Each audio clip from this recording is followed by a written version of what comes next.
Hello there, everybody. Rosanna here with some RozyGlow prayer magic for you. How are you doing today?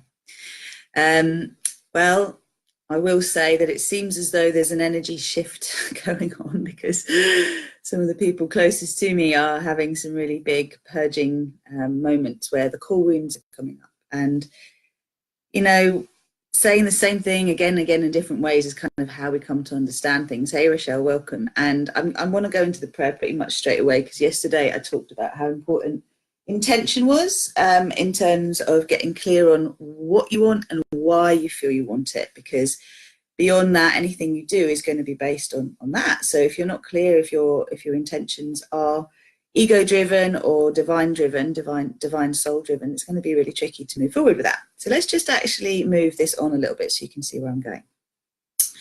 Good morning, diamonds. Have you taken time to consider what it would mean to be the receiver of the experiences you desire delivered? How much time do you align with the fulfillment rather than the longing?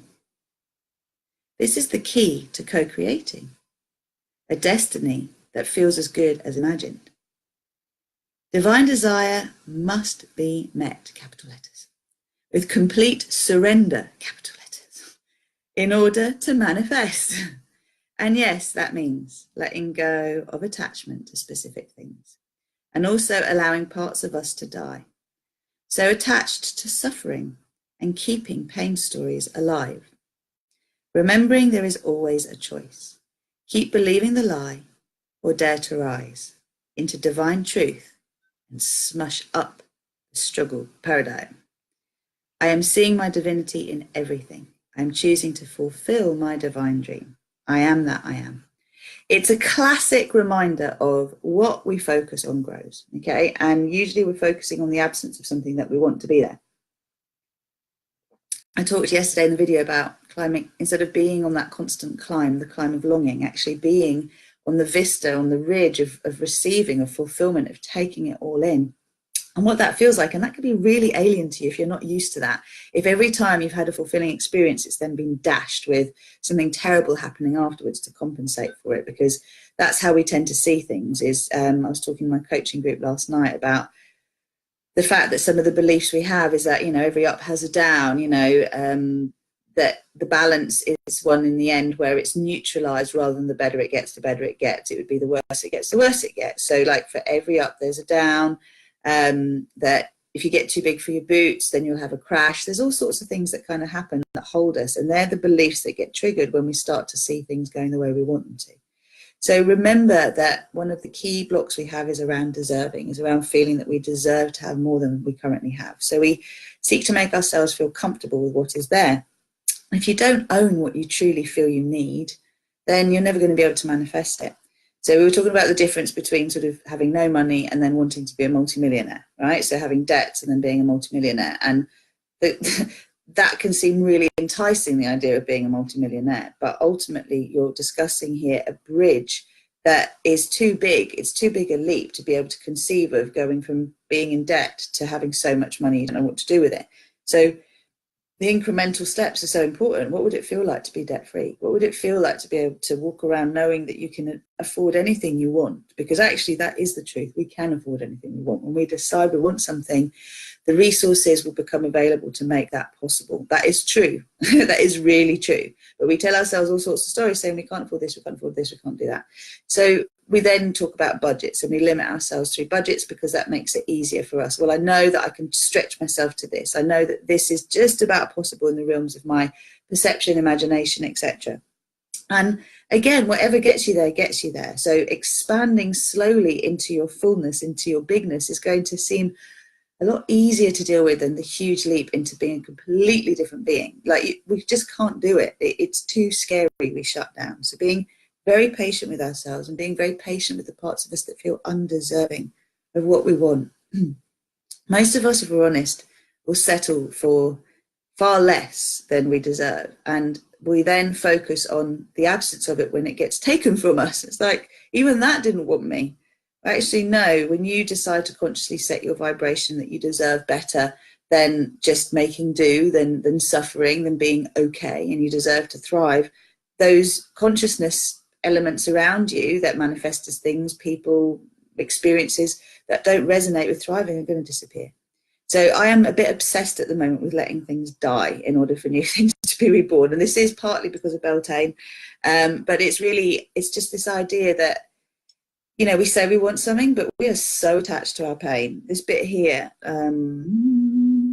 so allowing parts of us to die, so attached to suffering and keeping pain stories alive. Just ask yourself, which bits of my being are so attached to suffering and keeping pain stories alive? And you will see versions of you that have conversations with other people, have conversations with yourself. You'll be able to sense that those parts of you don't like them very much, but you feel compelled to fulfill that groove again and again.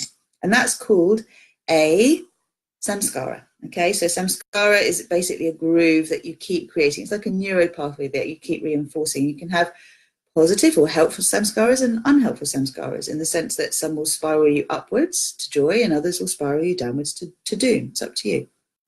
So I'm going to read this again slowly. I'm going to try not to stumble over the words.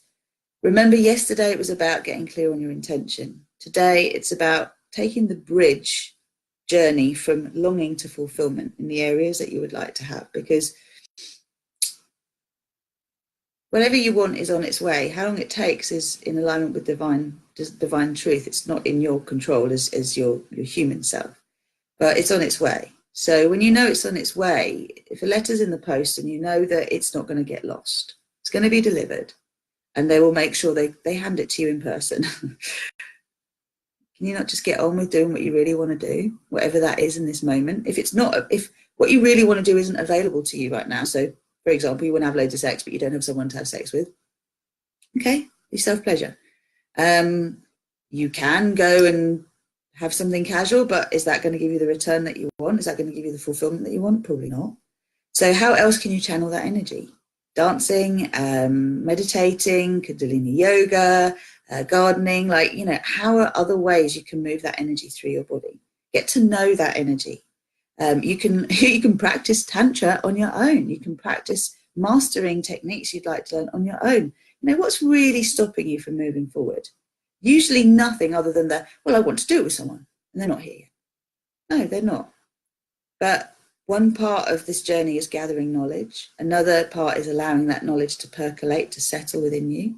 And then the next part is just to create the space for that to come in, and to not keep putting yourself in positions where you're not going to find what you want where you're going, because where you're going is a place, it's like it's not coming from trust, it's coming from lack. I must make the most of every opportunity, otherwise I'll miss out on something. That's lack consciousness.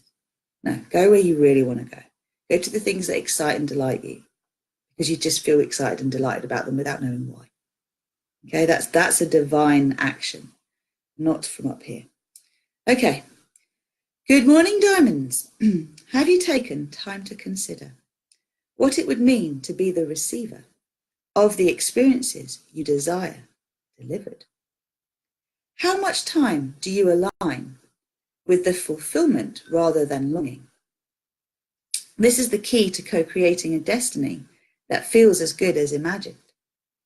Divine desire must be met with complete surrender in order to manifest. And yes, that means letting go of attachment to specific things, and also allowing parts of us to die, so attached to suffering and keeping pain stories alive. Remember, there is always a choice. Keep believing the lie, or dare to rise into divine truth and smash up the struggle paradigm. I am seeing my divinity in everything. I am choosing to fulfill my divine dream. I am that I am.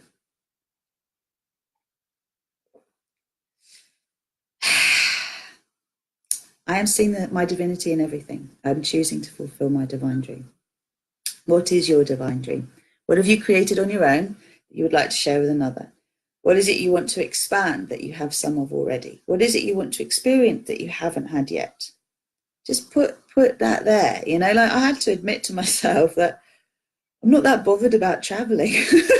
You know, I'm blessed that I've seen lots of places in my life. You can kind of take it for granted. Natural earth is really interesting, but like, you know, we have to, sometimes the reason I'm bringing this up is we can think we want things like, oh, I just want to go around the world traveling. No, I don't. I want to go to comfortable, beautiful places that are easy to be in, that have no snakes. That's the truth of me. Right? So it's like, you know, just follow your bliss, your truth, explore what your personal paradise is, explore what you're excited by, and don't apologize for the things that you're not. That will help you get where you want to go.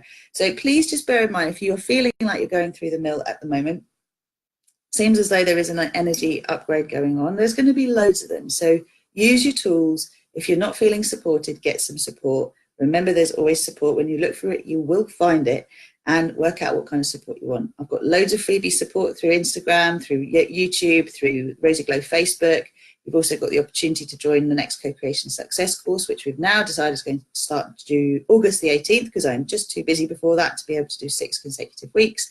So if you want to sign up, that's great. If you want to do another round of group coaching or one-to-one coaching, like, you know, invest in yourself. And again, like I said, the resources show up when you decide that you want something. And if you're going round and round in circles, you are not going to be the person that's going to pull yourself out of going round and round in circles. You need to be working with someone who's already got what you want, and then to start to see how to get there yourself. So seek and you shall find. And that means everything from the money, the love, the time, the patience, the health, all of it is coming. It's right here. It's accessible within. I love you. I'm going to leave you there. Have a beautiful and magnificent day, and let me know how you're doing. Take care. Oh, you know what? Hold on a minute. Forgot to mention the retreat. If you feel like coming and doing some really awesome deep diving so you can clear some of this clutter very quickly, get in touch about the retreat, which is the 7th to the 9th of June in Henfield, and it's going to be amazing. It's Sacred Medicine Retreat with my lovely friend Hannah, and we've just made 2 videos that we'll put out. So if you'd like to know more, like, this is a really great gift to you to kind of allow some of that deep tar to be cleared. Okay? Love you lots. Take care. Love you. Bye.